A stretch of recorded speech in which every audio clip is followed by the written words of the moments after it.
चोर को देखने के लिए ब्राह्मण की लड़की अपनी छत पर खड़ी हो गई। चोर को जब ब्राह्मण की हवेली के सामने से लेकर गए तो जैसे ही सौम्या ने उस चोर को देखा वो उस पर दिलो जान से मोहित हो गई। वो तुरंत दौड़कर अपने पिता बनवारी लाल के पास गई और बोली, पिताजी, मैं उस चोर से विवाह करना चाहती हूँ। बेटी की यह बात सुनकर ब्राह्मण हैरान रह गया और बोला, यह तुम क्या कह रही हो बेटी? सौम्या बोली, मैं जो कुछ भी कह रही हूँ अच्छी तरह सोच समझ कर कह रही हूँ पिताजी। मैंने उसको अपना पति मान लिया है। अगर उसको शूली पर लटकाया गया तो मैं भी उसके साथ सती हो जाऊंगी। अपनी इकलौती बेटी की ये अजीब सी जिद सुनकर बनवारी लाल के पैरों नीचे से जमीन खिसक गई। उसने अपनी बेटी को समझाने की बहुत कोशिश की पर वो अपनी जिद में टस से मस न हुई। अंततः अपनी बेटी की ममता के वशीभूत हो ब्राह्मण राजा के पास जाता है और सारी बात राजा को बताकर चोर को छोड़ने का निवेदन करता है। ब्राह्मण की सारी बात सुन राजा आश्चर्य से बोला, ऐसा कैसे हो सकता है? मैं ऐसा चाहकर भी नहीं कर सकता। मुझे अपनी प्रजा को भी जवाब देना है। अगर चोर को ऐसे ही छोड़ दिया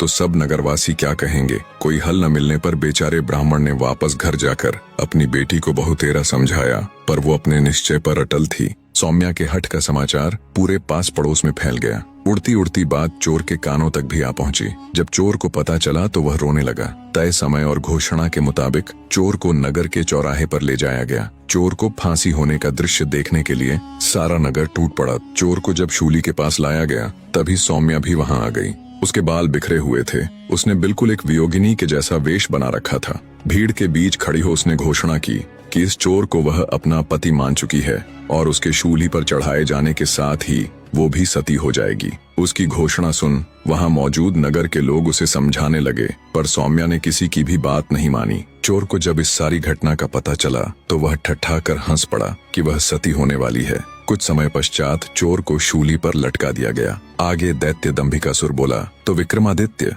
ब्राह्मण की लड़की सौम्या अपनी घोषणा के अनुसार उस चोर की मृत देह को अपनी गोद में रखकर सती हो गई। उसने अपना वचन निभाया। अब तुम मुझे बताओ कि चोर सौम्या के प्यार की खबर पाकर रोया क्यों और उसके सती होने के इरादे पर ठठाकर हंसा क्यों? उसे तो सौम्या के प्यार की खबर पाकर खुश होना चाहिए था और सती होने की सूचना पर रोना। राजा विक्रमादित्य कुछ सोचकर बोले, सुनो दुष्ट दैत्य, जब चोर को यह पता चला कि ब्राह्मण बनवारी लाल की पुत्री सौम्या उससे प्यार करती है तो वो अपनी तकदीर पर रोया कि अगर सौम्या का प्यार उसे पकड़े जाने से पहले मिल जाता तो शायद वह सुधर जाता। अब बात आती है उसके हंसने की, तो उसका हंसना बिल्कुल ठीक था। सौम्या की मूर्खता पर उसको हंसी आई कि मान न मान मैं तेरा मेहमान। उसका सती होना भी त्रिया चरित्र का एक हिस्सा था। बस इसी कारण वह ठठाकर हंसा। राजा विक्रमादित्य की बात सुन दंभिकासुर बोला, तुम ठीक कहते हो विक्रमादित्य। दैत्य दंभिकासुर न चाहते हुए भी अपनी अगली गुत्थी कहना आरंभ। एक अधेड़ उम्र का राजा था जो हर वक्त परेशान रहता था। सब कुछ होते हुए भी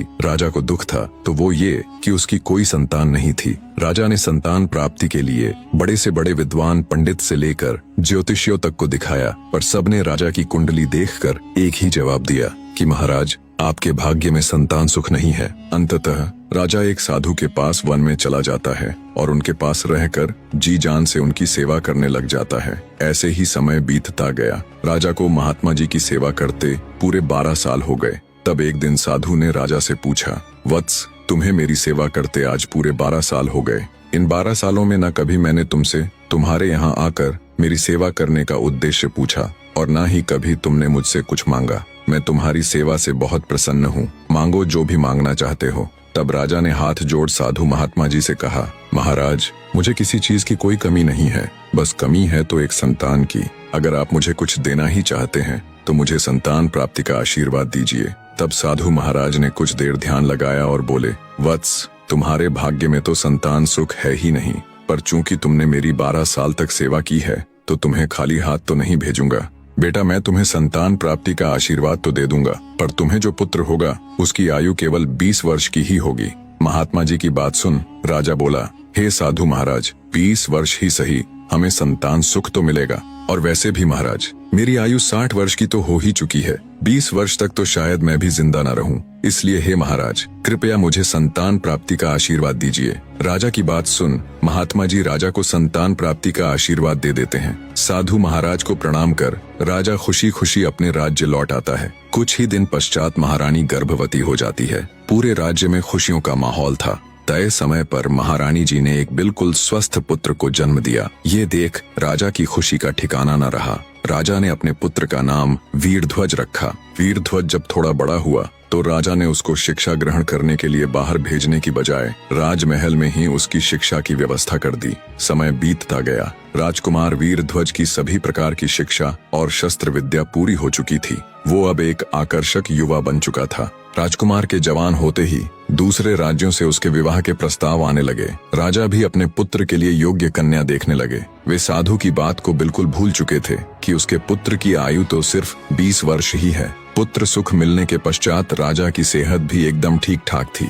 जब उसके पुत्र का 20वां साल लगा तब राजा को साधु की बात याद आई। बात याद आते ही राजा फिर चिंता में रहने लगा। जब रानी को राजा की चिंता का कारण पता चला तो वो भी चिंतित हो उठी। फिर कुछ सोचकर रानी बोली, महाराज, आपको फिर से उन्हीं महात्मा के पास जाना चाहिए। वो अवश्य ही इस समस्या का कुछ हल जरूर बताएंगे। राजा को रानी की बात बिल्कुल ठीक लगी। राजा तुरंत वन की ओर निकल पड़ता है।